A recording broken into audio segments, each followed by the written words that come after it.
भीलादित्य, जिसके बारे में हमने बात की, जिसके सिक्के सांभर म्यूजियम में। भीलादित्य के बाद जो अगला शासक मेवाड़ की गद्दी पे जो इतिहास हमें बताता है, उसका नाम है बप्पा रावल। सही मायनों में तो मेवाड़ के इतिहास की स्थापना इसी शख्स ने की। इनके बारे में ऐसा माना जाता है कि बप्पा रावल के जन्म से पहले इनके पिता किसी युद्ध में गए हुए थे। वो युद्ध भूमि में थे और इनकी मां तीर्थ स्थलों पर गई हुई थी। उस वक्त ये अपनी मां के गर्भ में ही थे। किसी तीर्थ स्थल पर इनकी मां ने बप्पा रावल को जन्म दिया। इनके बचपन का नाम बप्पा रावल नहीं था, इनके बचपन का नाम काल भोज था। इनकी मां तीर्थस्थलों पर थी, वहीं पर इनका जन्म हुआ और कुछ समय बाद इनकी मां को पता चला कि काल भोज के फादर नहीं रहे, वो एक युद्ध में मारे गए। तो वहां पर उस स्थान का नाम इतिहास हमें बताता है कि पारासर नामक स्थान पर काल भोज को इनकी मां ने हरित ऋषि को सौंपकर अपने पति की निशानी के साथ सती हो गई। अपने छोटे से बालक को इन्होंने हरित ऋषि को दिया पारासर नामक स्थान पर, जो कोई तीर्थ स्थल था, मेवाड़ के आसपास ही रहा होगा, और खुद अपने पति की निशानी के साथ, कोई अंगूठी रही होगी या उनके द्वारा गिफ्ट में दिया, कोई हाथ के कंगन रहे होंगे, जो कुछ भी रहा होगा, उसी को अपने पति की निशानी मानते हुए चिता के ऊपर बैठी और सती हो गई। बचपन में काल भोज इसी हरित ऋषि की गायें चराया करते थे, इधर उधर जंगलों में घूमते रहते ऋषियों के बाकी जो शिष्य थे उनके साथ। लेकिन बाद में इसी हरित ऋषि के आशीर्वाद से, हरित ऋषि के आशीर्वाद से इन्होंने चित्तौड़ के शासक मान मोरी को हराकर मेवाड़ राज्य की नींव रखी। उस वक्त चित्तौड़ पर शासक कोई मानमोरी नामक शासक कर रहा था, उसको इन्होंने हराया और मेवाड़ राज्य की नींव रखी। और इस विजय के बाद इनके गुरु हरित ऋषि ने इनको बप्पा रावल की उपाधि दी। इनको बप्पा, हालांकि बप्पा रावल इनका नाम नहीं था, ये इनकी उपाधि थी, एक चीज का ध्यान रखना। और इतिहास में ये बप्पा रावल के नाम से प्रसिद्ध हो गए। इस विजय के बाद इतिहासकार श्यामल दास ऐसा बताते हैं, इतिहासकार श्यामल दास के अनुसार, इतिहासकार श्यामल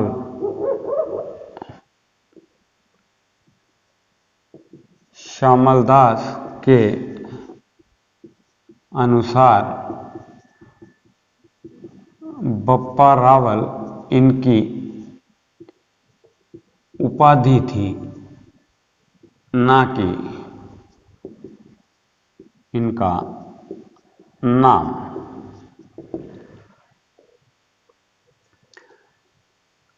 हम अगर राजस्थान में मेवाड़ के इतिहास को स्टार्टिंग से पढ़ते हैं ना, तो इनके बारे में बहुत ही कौल कल्पित बातें लिखी गई। इनकी भुजाएं सैकड़ों किलोमीटर लंबी थी। इनकी मूछें 200 किलोमीटर में 200 कोस में पड़ी रहती थी। अब उनको पूछने वाला, इतनी लंबी मूछें थी, आदमी मुंह कैसे धोता था, कहीं आता जाता कैसे था, इतनी बड़ी मूछें थी, तो उनमें कोई बकरियां गाय उलझ कर भर जाए तो।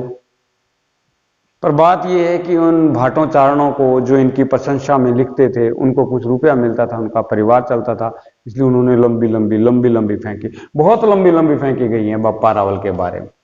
और सबसे बड़ी बात है कि इन्होंने सोने के सिक्के जारी किए। इन्होंने सोने के सिक्के जारी किए। गोपीनाथ शर्मा के अनुसार अगर हम बात करें तो गोपीनाथ शर्मा के अनुसार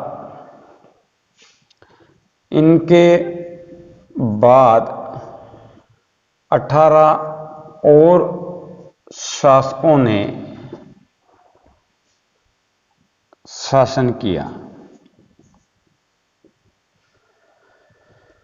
परंतु इतिहास में उनके बारे में विस्तृत जानकारी प्राप्त नहीं होती।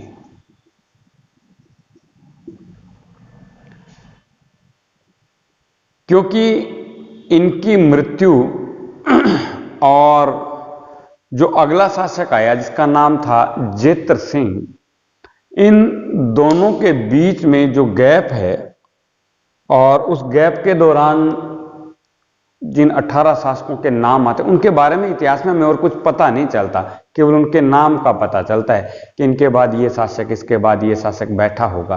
कुछ ज़्यादा डिटेल में उन्होंने क्या किया क्या नहीं किया, इसके बारे में कोई खास हमें जानकारी नहीं है। बस इतना जानकारी है, और वो भी गोपीनाथ शर्मा ने जब राजस्थान के इतिहास पे लिखा तो उस इतिहास के अनुसार कि जो 19वां शासक मेवाड़ की गद्दी पे बैठा उसका नाम था जेत्र सिंह। जेत्र सिंह नाम का शासक मेवाड़ की गद्दी पर बैठा। बप्पा रावल की जो समाधि है वो नागदा उदयपुर के पास है वर्तमान में, वहां पर बनी हुई है। बप्पा रावल की समाधि नागदा उदयपुर में मैं लिख ही देता हूं, बप्पा रावल की समाधि बनी हुई है।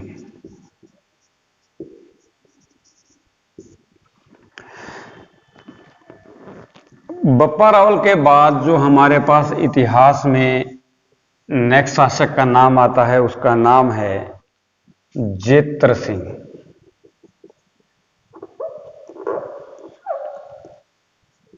जेत्र सिंह ये 1213 ईस्वी में मेवाड़ की गद्दी पे बैठा और 1252 ईस्वी तक ये मेवाड़ की गद्दी पे रहा।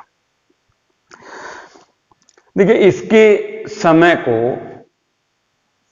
मेवाड़ के रावल वंश का स्वर्ण काल कहते हैं। इसके समय में मेवाड़ ने खूब तरक्की की। हालांकि उन्होंने मेवाड़ की स्थापना की, सब कुछ किया, मजबूती प्रदान की, उसके बाद 18 शासक भी उस राजवंश को उन्होंने बनाए रखा। लेकिन ऐसा कहते हैं जेत्र सिंह का जो काल था, मेवाड़ के रावल वंश, बप्पा रावल, यहां से रावल वंश शुरू हुआ।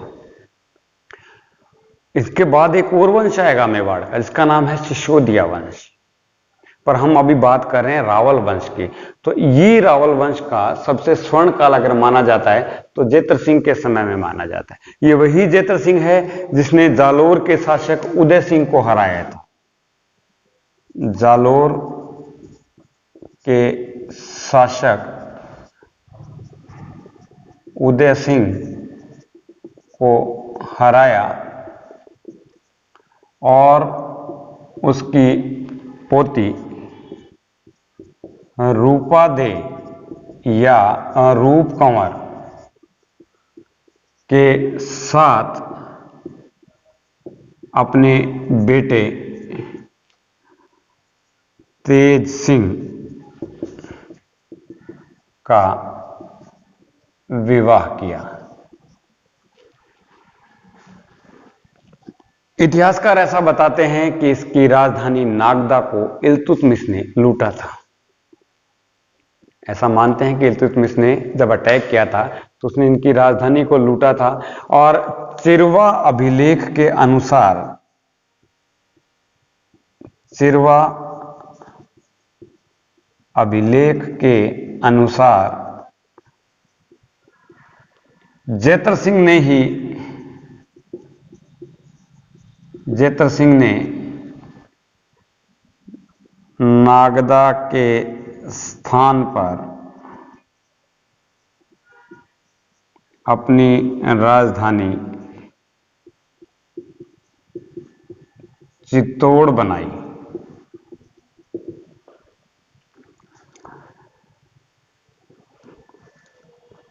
इल्तुतमिश जो दिल्ली सल्तनत का शासक था, उसे जेतर सिंह ने दोबारा भूतला के मैदान में हराया था। और इसके बारे में, इस युद्ध के बारे में हमें जो वर्णन मिलता है वो जय सिंह द्वारा रचित एक पुस्तक है जिसका नाम है हमीर मदवर्तन। जय सिंह द्वारा रचित हमीर मदवर्तन। इस पुस्तक में हमें पता चलता है कि जेतर सिंह ने इल्तुतमिश को भूतला के मैदान में हराया था। एक और इतिहासकार हैं, इतिहासकार फरिश्ता के अनुसार जेतर सिंह ने सिंध के शासक नसीरुद्दीन को भी पराजित किया था। और राजस्थान के इतिहास पे सबसे ज्यादा लिखने वाले इतिहासकार दशरथ शर्मा के अनुसार जेतर सिंह रावल वंश का सबसे योग्य शासक था। किसके अनुसार? दशरथ शर्मा के अनुसार। दशरथ शर्मा के अनुसार जेतर सिंह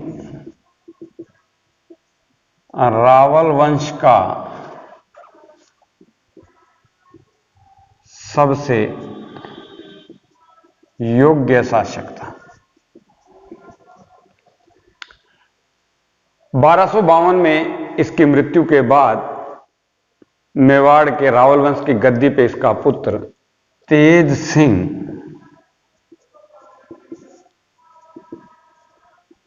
गद्दी पर बैठा। यानी कि रावल वंश का सबसे योग्यतम शासक जिसने बहुत महत्वपूर्ण काम किया और चित्तौड़ को अपनी राजधानी बनाया, उसकी मृत्यु 1252 में हो गई।